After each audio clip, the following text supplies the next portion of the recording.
É isso aí, pessoal. Mais uma aula prática aqui. Quem está falando é o Carlos Júnior. Vamos fazer aqui umas dicas, aqui um vídeo de dicas em relacionado a banco de dados, tá?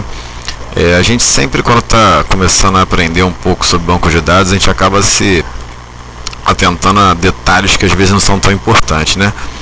Relembrando até, antes de iniciar isso que eu ia falar, existem vários conceitos de banco de dados que são falados lá no meu blog, tá? O endereço do blog para quem está só acessando o vídeo aqui é esse aqui.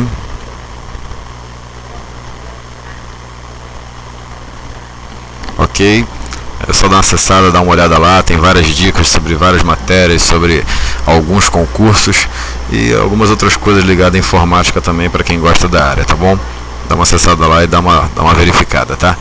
Mas, voltando aqui ao banco de dados específico, o que acontece? SQL é um conceito, até falei isso em uma das postagens no blog, é um dos conceitos mais utilizados em banco de dados, porque dá para o professor que está criando a questão fazer diversas brincadeiras em cima do conceito, dá para fazer o aluno ter que analisar muitos detalhes, e aí até por conta desses muitos detalhes que o SQL proporciona, né, dependendo do SGBD tem diferença, existem dois padrões, tem o padrão SQL padrão e tem o SQL padrão ANSI, né, enfim, só esses detalhezinhos que eu já citei aqui, a sintaxe já muda por completo e automaticamente é muito detalhe para ser observado numa questão então que envolve vários aspectos de sentimento, né, de estar nervoso na hora da prova e muito mais, isso conta. Então eu vou dizer algumas coisas aqui que facilitaria bastante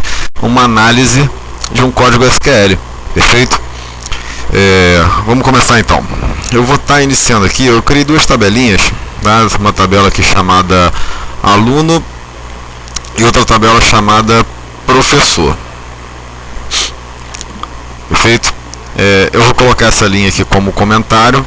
Já uma dica que eu vou dar aqui é o seguinte: esses caracteres que eu utilizei aqui, ó, barra, eles são perfeitos para ser usado comentário de linha em linguagem de programação, perfeito? Mas não são todos os SGBDs que aceitam, tá? Por padrão ANSI, esse barra não é um comentário. Pode ver aqui que tá aparecendo aqui que deu erro. Tá vendo? Ele não está reconhecendo o que é aluno professor, não é uma sintaxe de SQL padrão ANSI, ele não está identificando, tá?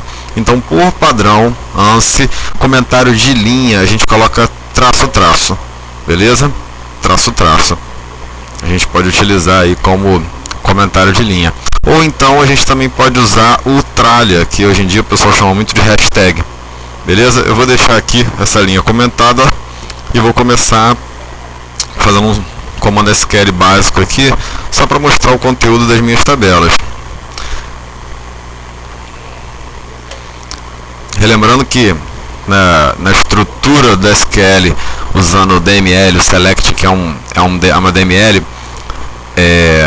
eu estou usando as duas cláusulas obrigatórias, select e from, ok? Quando eu executar, pode perceber que veio o resultado do conteúdo da tabela aluno, ou seja, ele ignorou o que estava escrito aqui e que ficou dando erro inicialmente. Se a gente tirar esse comentário aqui, logicamente vai dar erro, porque ele não passa, deu erro nessa linha, ele não vai seguir para as demais linhas, perfeito? Vou alterar aqui usando a outra cláusula aqui, outra simbologia de comentário. Olha lá, pode perceber que funcionou, ele passou, ou seja, ignorou, é um comentário, ele não vai compilar, perfeito, e aí executa. Vamos fazer aqui na tabela professor, só para visualizar que tem conteúdo, tá? Aí nós temos 3 registros em professor e 2 registros em aluno, tá? Vamos mostrar uma coisinha aqui que é bem interessante, que eu já vi acontecer demais como dúvida. Observem o seguinte: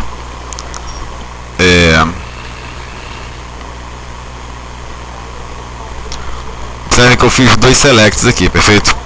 Esse primeiro aqui, que ele vai selecionar tudo que tem professor, e esse segundo aqui que tem tudo que tem aluno. Lembrando que esse asterisco aqui significa o select espera parâmetros de coluna. Quando eu coloco asterisco, significa que eu quero todas as colunas, né? Então, quando eu executo sem selecionar, sem fazer nada, eu simplesmente executo, olha o que acontece. Ele executa os dois. Se eu vou executar mais uma vez, observa a tela que ela dá uma tremida com o valor da tabela professor muito rapidamente e logo depois fica com essa que nós estamos vendo aqui, que é a tabela aluno, tá? Vou fazer mais uma vez, dá uma observada, olha só. Viram? O que acontece? Ele realmente executa todas as linhas, mas ele só vai mostrar efetivamente a última. Se tivessem 40 selects aqui, ele executaria os 40, lógico, partindo do princípio que a sintaxe estivesse correta, né? Ele executaria todos até a última linha e seria a última que ele iria mostrar. Beleza? Muito bem. Agora observe um detalhe que eu vou falar aqui. Observem uma coisa que eu quero dizer. O ponto e vírgula não é algo obrigatório. Eu vou mostrar isso aqui para vocês agora. Observem que eu vou executar esse comando, lembrando que essa linha aqui é comentário, ela está ignorada, tá? Só relembrar. Eu vou executar esse comando como está, observem. Funcionou, perfeito? Eu vou tirar aqui agora o ponto e vírgula. Tirei o ponto e vírgula. E funcionou mais uma vez. Eu vou fazer mais uma vez para vocês verem. Olha lá, funcionou, sem o ponto e vírgula. Em outras palavras, o ponto e vírgula não é obrigatório. Então para que tem? Normalmente em linguagem de programação, ponto e vírgula significa terminador de comando, terminador de linha.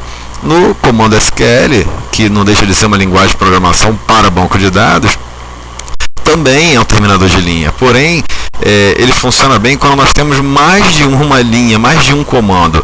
Anteriormente, no exemplo que eu fiz, eu coloquei somente uma linha. Apesar de estar em duas linhas aqui, ele entende que é um comando único. Que olha só, tudo isso aqui faz parte do mesmo select, ok?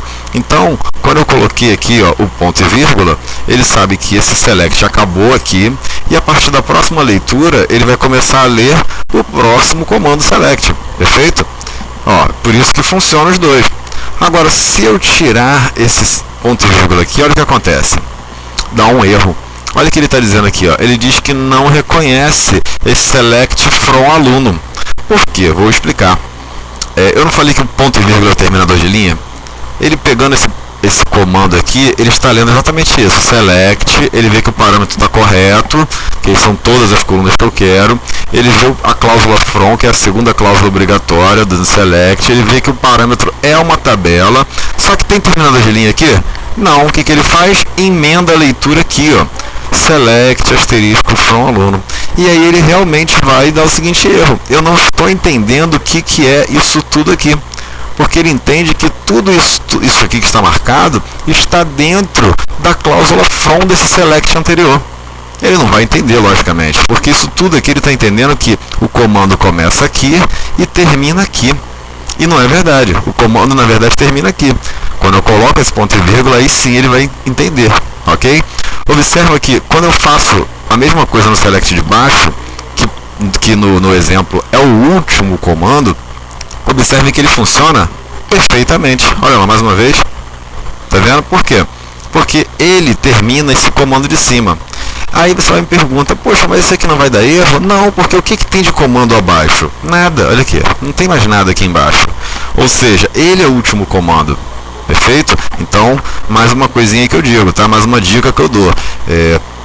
É importante observar que às vezes a gente se atenta a detalhes como esse e acaba se preocupando em achar que ou a questão vai ser anulada porque o comando não tinha ponto e vírgula e não vai funcionar, tá? E às vezes não é tão importante assim. Eu só estou provando aqui, botando o SQL na prática para a gente ver que ele não é tão importante assim em determinadas situações, tá? Uma outra que eu vou mostrar aqui bem rapidinho também é o conceito de alias. Eu vou pegar aqui a tabela professor, tá vendo? Vou selecionar aqui, eu vou eliminar a coluna ID, a coluna ID. Eu vou querer só nome e o sobrenome.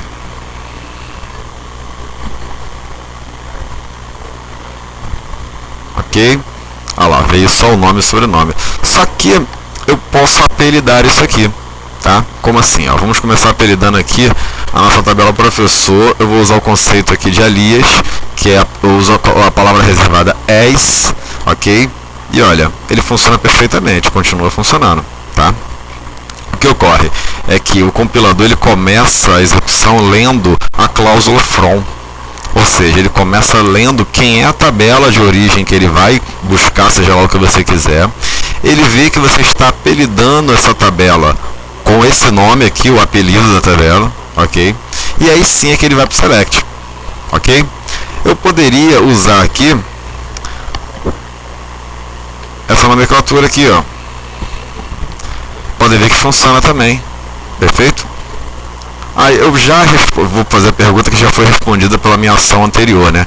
Então, olha só, isso aqui não é obrigatório, certo? Olha aqui, não é, porque funciona sem eu fazer a identificação. Ou seja, o que eu consigo ver aqui? Eu tenho certeza que este parâmetro aqui, essa coluna, ela pertence a que tabela? Aí eu olho aqui, o apelido é P, a tabela que está apelidada como P é a tabela professor, então eu tenho a certeza que esse parâmetro, ou seja, essa coluna, pertence à tabela professor, né? Só que como esse select só tem uma tabela, na verdade eu tenho mais certeza ainda que todas as colunas aqui citadas só podem fazer parte dessa, porque não tem mais de uma.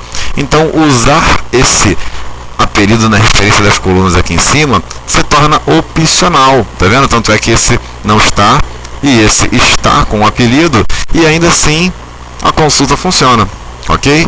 Agora, quando eu uso um join, ou seja, eu coloco uma vírgula aqui, ó, e eu tenho mais de uma tabela, a história muda um pouco, ok? Eu não vou nem apelidar, mas olha aqui, ó, ele não reconhece, olha que ele dá o erro aqui, ele não reconhece a coluna sobrenome. E olha que interessante, se a gente olhar aqui do lado, você pode perceber que em aluno não existe a coluna sobrenome, só em professor, mas ainda assim ele torna o que? A obrigatoriedade de você referenciar aqui, já que você apelidou. E se eu não apelidasse, ele tornaria obrigatório eu ter que colocar assim, ó. Viu? Funcionou.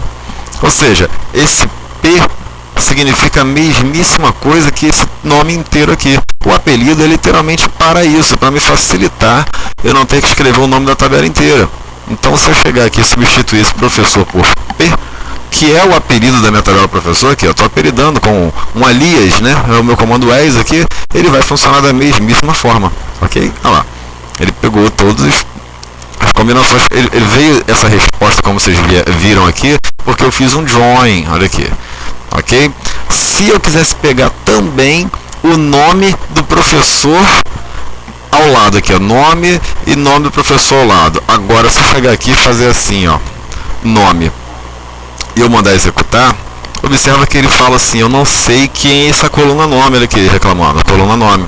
Por quê? Realmente, aí se torna mais lógico ainda, né? Porque, olha só, em professor nós temos a coluna nome e em aluno também. Então aí, nem nós aqui olhando essa sintaxe conseguiríamos saber de quem é essa coluna, não é verdade? Mas se eu chegar aqui e colocar um apelido também para professor, ó, vou chamar ele de PR, tá? Opa, errei aqui, né? Perdão. Na verdade aqui era aluno, né? Agora que eu percebi que eu errei. Vamos fazer de novo?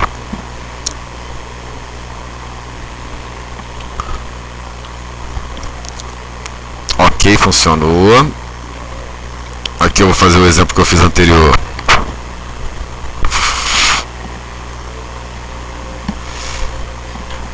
Assim, perfeito, o que ocorre? Uma vez que você renomeia, eu apelidei, né? Nesse momento de execução desse select, ele não entende essa referência mais de professor como professor. Ou eu tiro isso aqui e faço a referência como professor, todo mundo, olha lá, viu? Aí ele reconhece. Ou eu apelido e uso a referência do apelido, ó, eu não apelidei, ele vai dizer que não reconhece, olha lá, não reconhece P-nome, tá vendo? Mas aí uma vez que eu apelido, ele vai reconhecer, ok? Ou eu uso só uma coisa, esses detalhezinhos variam um pouco de SGBD para SGBD. O importante é entender o conceito que eu estou mostrando, que é o apelido, que é o conceito de alias, tá? Vou apelidar aqui a tabela aluno para A, e eu vou colocar agora aqui, ó, nome. Ele dá erro porque nome ele não sabe de quem é. Então eu vou fazer referência aqui, ó, para ser nome de quem. Eu vou saber que é o atributo nome da tabela A. Quem é a tabela A? Aluno, porque está apelidado aqui para A, ok? Então agora vai funcionar lá. Beleza? Ele pegou o nome e sobrenome de P, que é professor, e o nome de A, que é aluno. Aqui, ó, ficou direitinho como eu queria, ok? Lembrando um outro detalhe, é que o alias, o AIS aqui, ele pode ser simplesmente omitido. Se eu der só um espaço e fizer como eu fiz aqui, como vocês estão vendo, também funciona, tá vendo? Beleza? E ó, vou tirar aqui o ponto de vírgula só para vocês confirmarem a explicação anterior, ó, continua funcionando, porque ele é o único comando, não existe algum após a ele, tá? Bem, gente, por hoje é só. Eu vou estar encerrando por aqui essa dica de hoje, mas tem muito mais no blog, tem muito mais aí para vocês darem uma olhadinha. E é isso aí, vamos seguir firme nos estudos, ok? Até a próxima aí.